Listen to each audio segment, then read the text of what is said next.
Late last night, Modern Warfare and Warzone ended up getting a larger update, around 11 gigabytes in size, that wasn't just a playlist update and something that required you to restart your game. Instead, you actually have to download this update to gain access to the game. Now, for many, that wasn't something that we were expecting, myself included. When I saw that the first reports of a preload earlier in the day were going out, I was pretty surprised by this. So the big question now is, what changed, what's new, and where does that leave us for what could be coming? Today, we're going to be covering all of that here and letting you know everything you need to about the update here for Warzone and keeping you in the loop as best as possible. As we go along, let me know your thoughts down below. What do you think of this update? Like the changes? Do you think that there's some stuff hidden beneath the surface? Whatever it is, feel free to let me know. As well, if you are new to the channel, do be sure that subscribe button. We're on the road to 400,000 subscribers, and we'll keep you up to date with all things Warzone, Cold War, and anything COD related. So if you're interested in joining the community, I'd love to have you. But said, let's talk about this update. Now, right off the bat, we can take a look at what Raven has detailed in their patch notes over on Treyarch's website, which sounds funny, but it's only for the time being. Even the blog details that they're migrating soon to Raven's website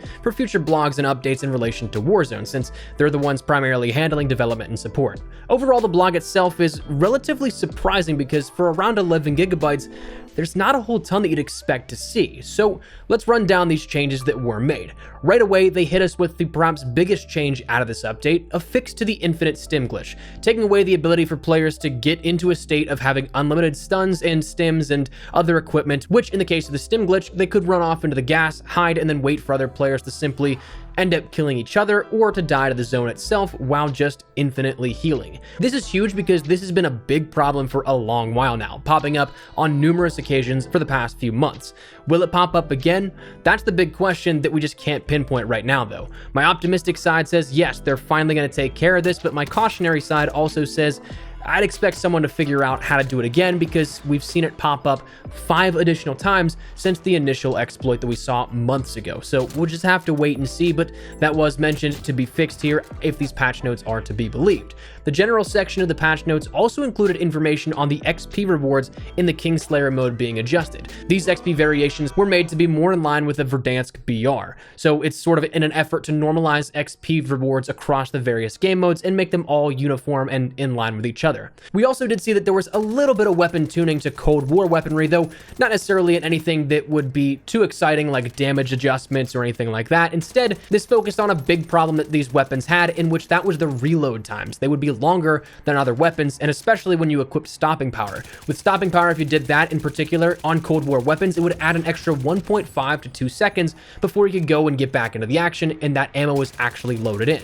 If you sprinted off or canceled the reload in any number of different ways before the extra time was up, it would start the entire process all over again, which is 1, incredibly annoying, and 2, has gotten myself killed a handful of times because of that, perhaps you as well with those reload differentials, but this should be fixed based upon those patch notes.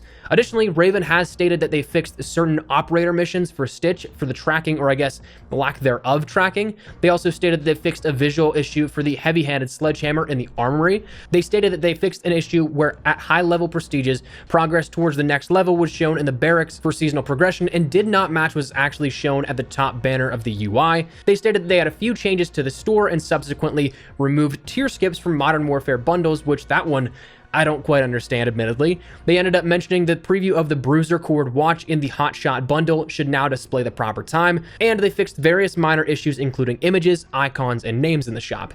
Finally, Raven did say that they fixed the crash that occurs when launching the game due to changes being made in Windows, but that is it. That's all that we were given here out of this patch and what we see here with this 11 gigabytes of data, which for an 11 gigabyte update, that really wasn't a lot of noteworthy items. I mean, we got a new cutscene when you boot up the game that shows the capture of Adler by Stitch and his company of men, which is both cool to see that continuation, but also kind of odd that it's in Warzone and Modern Warfare's application as opposed to Cold War's application.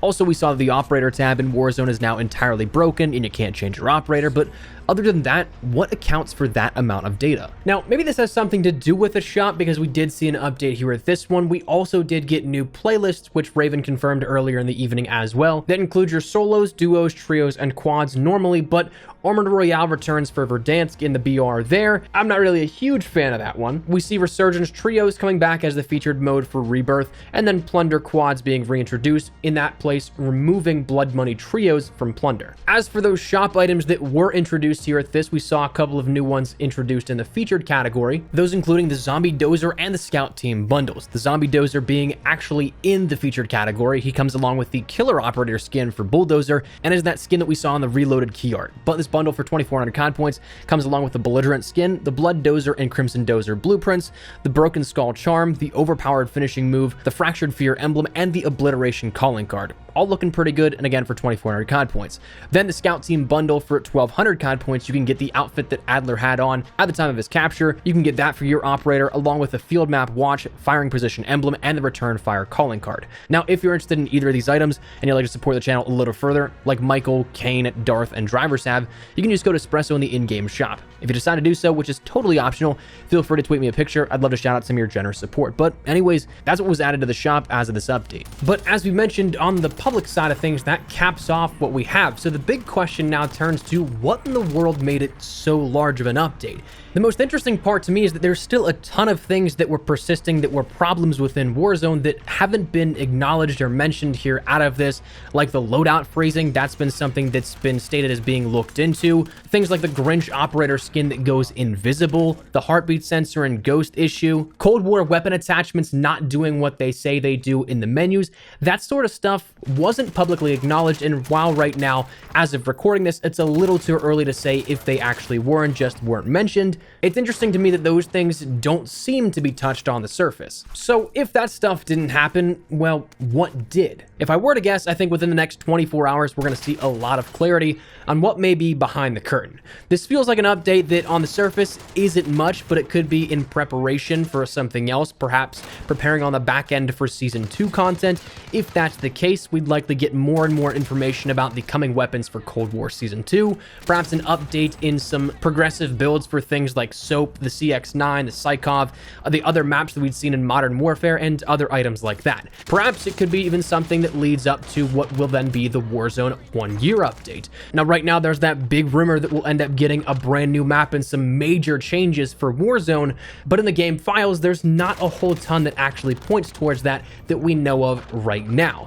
But we did see things like the breadcrumb trails for the Know Your History event start pretty early on, in which VO and dialogue lines were seen a ways out. So perhaps it could be another situation like that, where we could still be a month or two away from this major update for Warzone, but maybe the breadcrumbs start to come out with this update even. And if that's the case, we'll keep you up to date with everything you need to know on the channel about all of that. So stick it right here, probably even later on in the day. But right now, it's a big update for seemingly not a whole ton on the public front-facing side. And that's what makes this update so weird. So if you jumped on and wondered why you had an 11 gigabyte download, well, there's not a whole ton to show for it. So that's where we're going to wrap it up. That's everything that we know of that changed with this update. And maybe we'll see some more come out here in terms of leaks as the day unfolds. But for right now, that's where we're at. So let me know your thoughts down below in the comment section down below. What do you think of this update? Do you think it was worth the 11 gigabytes? Do you think there's something hidden beneath the surface? Whatever it is, feel free to let me know. But hopefully you enjoyed the video. If you did, make sure to drop a like down below. And of course, if you are new to the channel, make sure you guys subscribe so it's a single thing regarding all things Warzone, Cold War, and anything COD related, especially as we now start to look towards Season 2 and what may be held there within Cold War and within Warzone. If you're interested in any of that, hit that subscribe button. If you also want to follow me on Twitter and Instagram, those are the best places to get content outside of YouTube. Practically live on both those. So if you guys want to strike up a conversation, ask me a question, whatever it may be, that link is down there in the description below. But all that said and out of the way, thank you guys all so much for watching. My name is Espresso. I'll see you guys later. Take care and peace.